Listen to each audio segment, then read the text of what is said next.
Núcleo de Educação à Distância. Rede Mário Gatti. Vamos lá, valendo, gravando.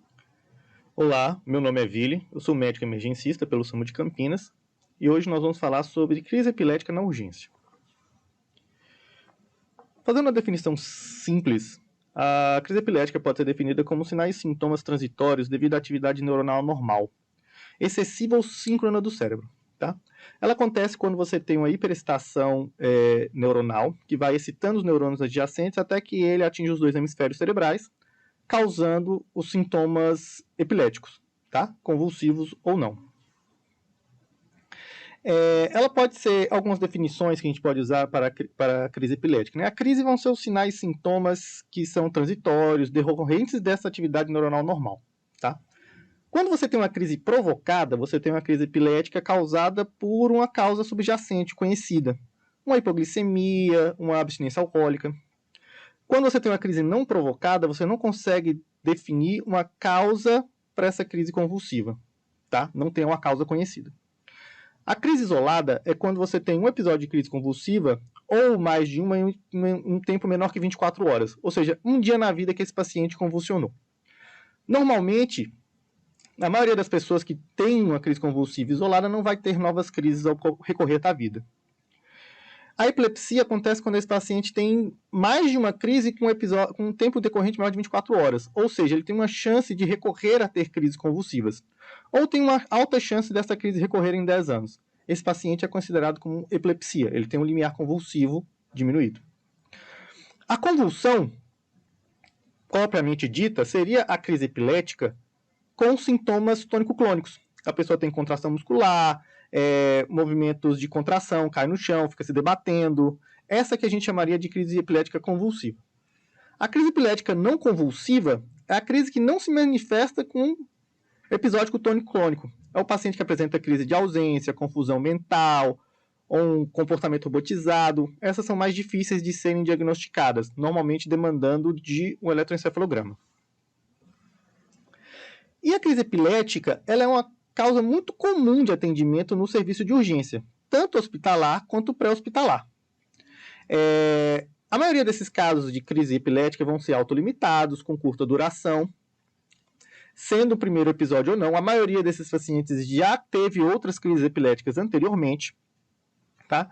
Mas são episódios que causam muita comoção social, principalmente quando esse paciente está em via pública ou ele está com pessoas que nunca tinham presenciado uma crise anteriormente ou não conhecem o quadro dele, caso ele já seja um paciente previamente epilético. Então, não só o paciente está apresentando a crise, como as pessoas ao redor começam a ficar agitadas, elas ficam nervosas, podem ficar agressivas devido a essa agitação. Então, elas causam uma comoção social grande que tem que ser respondida pelo serviço de atendimento pré-hospitalar. Alguns desses casos, eles podem evoluir para crises de mal epilético e vão demandar uma atenção ainda mais especial por parte do serviço de atendimento pré-hospitalar. E as crises não epiléticas são mais difíceis de serem diagnosticadas, então às vezes vão ser diagnosticadas inicialmente como um outro quadro. O que acontece quando você tem o primeiro chamado, onde você tem um paciente que tem uma crise epilética em via pública e as pessoas entram em contato com o SAMU pelo 192 para pedir ajuda, né? Inicialmente, a primeira conduta a ser tomada pelo médico na regulação é a orientação de quem está com o paciente no local. Então, deixar o paciente deitado, decúbito lateral, com a cabeça apoiada, para evitar broncoaspirar o vômito caso ele vomite durante a crise. Tá? É comum que o primeiro solicitante, a pessoa que liga a primeira ligação, esteja mais agitada ou até mesmo agressiva. É importante que o médico solicite que uma outra pessoa fale ao telefone com ele, que estiver próximo, que normalmente vai ser alguém um pouco mais calmo, que vai conseguir responder as perguntas que a gente vai fazer, que são importantes para a nossa definição diagnóstica e para a gente definir o recurso que vai ser mandado para esse paciente. Então, além das orientações, tem que ser feito alguns questionamentos relacionados a se a pessoa já tem uma convulsão, se toma um remédio para convulsão, se essa é a primeira vez, se é a segunda, se está convulsionando ainda. Uma boa parte desses pacientes, a maioria deles, quando entrar em contato com o serviço de urgência, ou o paciente está em pós-ictal, ou a crise cessa durante a regulação, ou seja, são crises autolimitadas.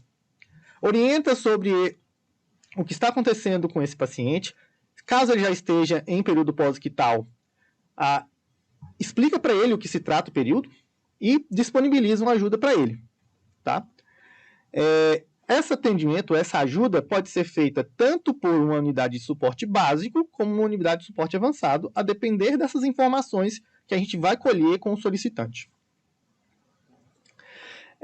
Então, os pacientes que têm histórico de convulsão prévia, que fazem uso de anticonvulsivante, ou têm uma causa clara que possa causar essa crise convulsiva, que possa de menos complexa, como, por exemplo, uma hipoglicemia ou uma crise de abstinência alcoólica, esses pacientes podem ser atendidos por unidade de suporte básica, que inclusive tem medicação para tratamento de crise convulsiva. Eles têm diazepam dentro da ambulância.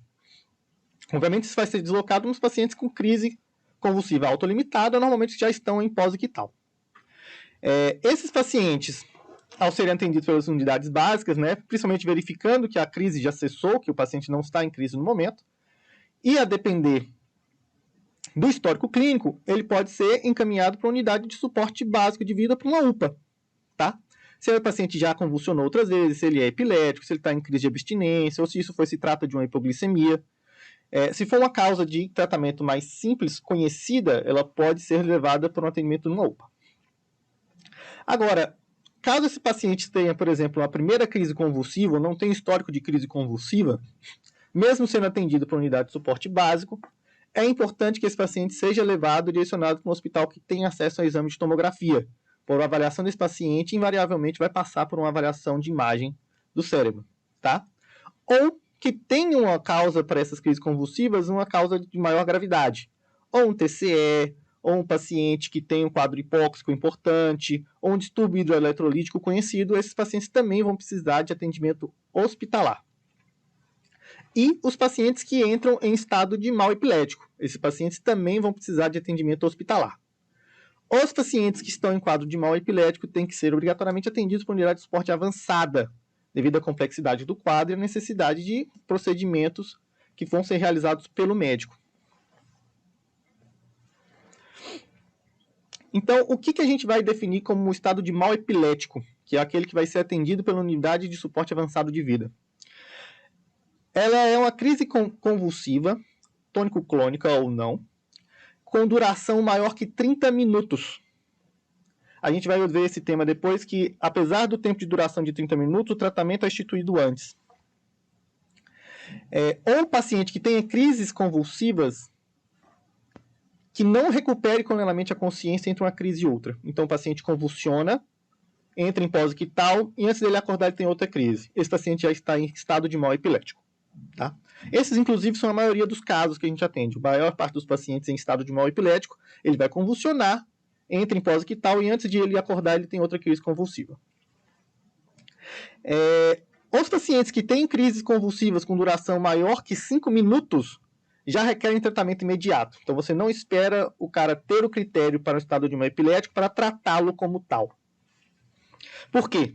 Pacientes com crises epiléticas com duração maior que 5 minutos têm a chance de cessar espontaneamente muito baixa. Né? Então a gente nota aqui que até 5 minutos você não precisa estabelecer tratamento medicamentoso para esse paciente. No caso, benzodiazepínico, né? Óbvio, se ele estiver em hipoglicemia, você trata a hipoglicemia. Quanto maior o tempo da crise convulsiva, da crise epilética, mais difícil é o controle dela depois, controle medicamentoso. Então, o estado de mal epilético, como que a gente trata o estado de mal epilético? Então, o paciente que está convulsionando, tônico-clônico principalmente, no 0 ao 5º minuto, de 0 a 5 minutos, o que a gente vai fazer? Monitorização, esse paciente tem que ser monitorizado. Suporte de oxigênio, esse paciente vai ter o drive respiratório dele comprometido. Glicemia capilar, porque é uma causa comum de crise convulsiva e de fácil tratamento rápido. Né?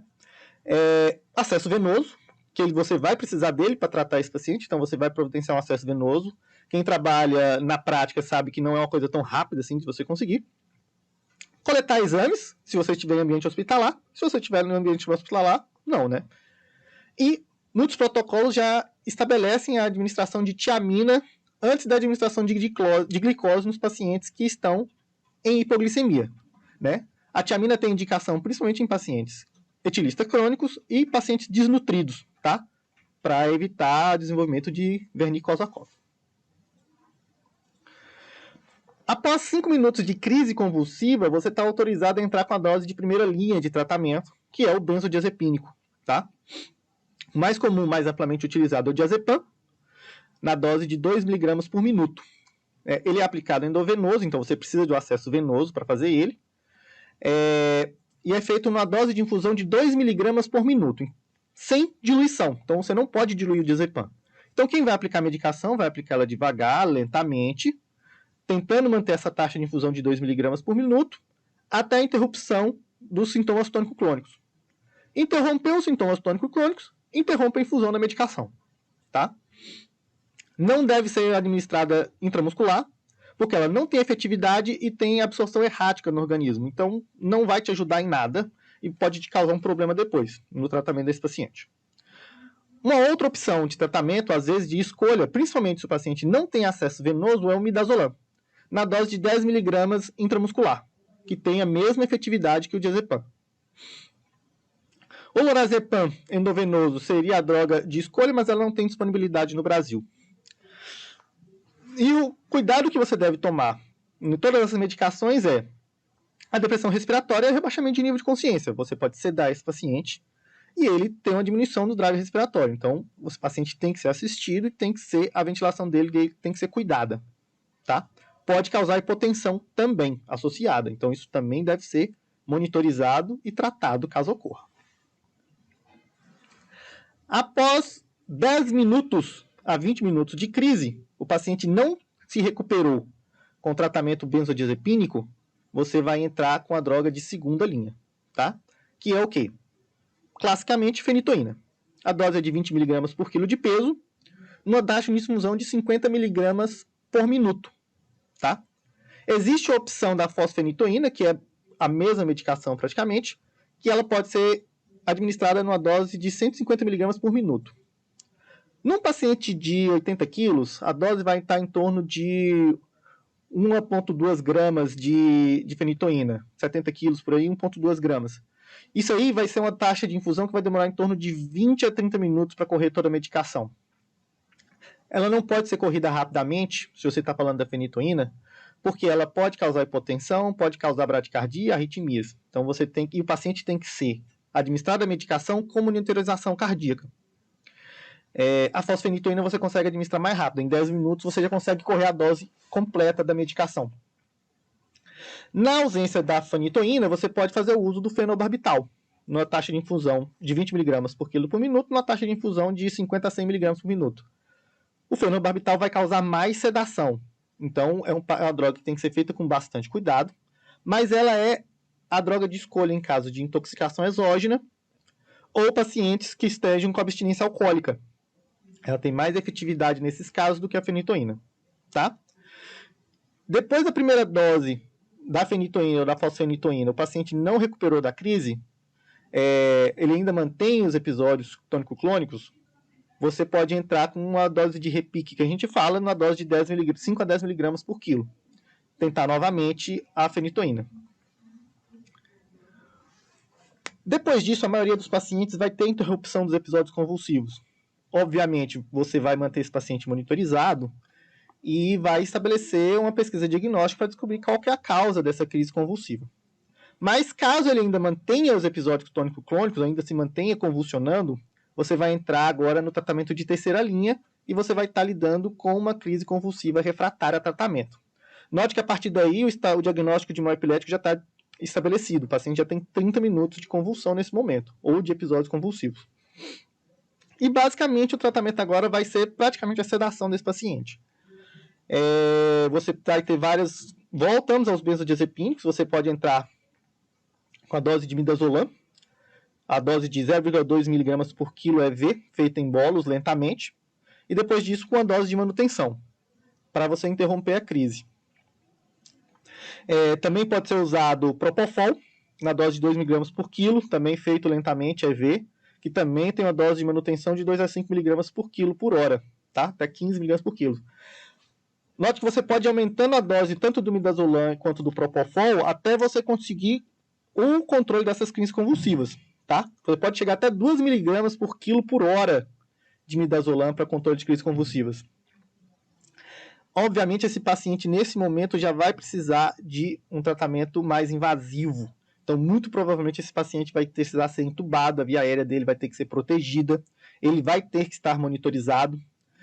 Provavelmente, você vai ter que colocar esse paciente já em ventilação mecânica para você controlar essas crises e dar essas altas doses de midazolam ou propofol para controlar essa crise convulsiva. É um paciente com um nível de gravidade alto e a chance de mortalidade muito alta também. Tá? Pode ser usado também a ketamina para controle das crises convulsivas, de 1,5 mg por quilo. A dose pode ser repetida a cada 5 minutos.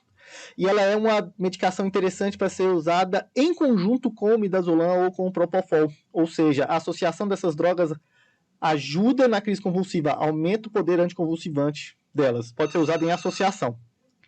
E a última escolha seria o tiopental, uma droga de 3 a 5 mg por quilo, pode ser repetida a cada 2 a 3 minutos, que é uma droga que causa um rebaixamento de nível de consciência, um nível de sedação muito alto, e tem um alto índice de mortalidade, aumenta nível de chance de insuficiência respiratória e de infecções, tá? Mas ela é uma droga de escolha.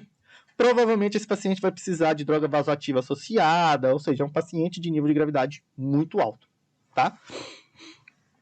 Lembrando que esse paciente que chegou na necessidade de droga de terceira linha vai precisar de intubação orotraqueal, provavelmente.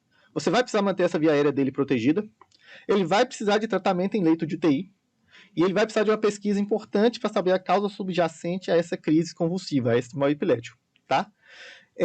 Lembrando que esse paciente, nesse ponto, ele já vai estar sedado e com um nível de sedação alto. Seria importante o estabelecimento de uma monitorização por eletroencefalograma, porque esse paciente pode manter a crise convulsiva pelo eletroencefalograma sem ter a manifestação tônico-clônica visível. Então, esse paciente pode ainda manter o quadro de mal epilético sem exteriorização dele, né? Por causa da sedação, por causa da medicação. Isso também tem que ser controlado. Lembrando que as crises convulsivas, com o estendimento delas, com o passar do tempo, existe morte neurológica, existe morte de neurônios durante a crise convulsiva. Então, é importante que ela seja tratada o mais rápido possível e controlada o mais rápido possível, porque ela causa lesão física nos neurônios, causa lesão física cerebral. Inclusive com alterações em tomografia, como edema cerebral também. Tá? Esse paciente vai precisar de um leito de UTI, esse vai precisar de um suporte avançado de vida, ele vai precisar de atendimento no hospital terciário com todas as necessidades diagnósticas dele sendo supridas. Bom, é isso. Obrigado. Rede Mário Gatti. Compromisso com a saúde e educação.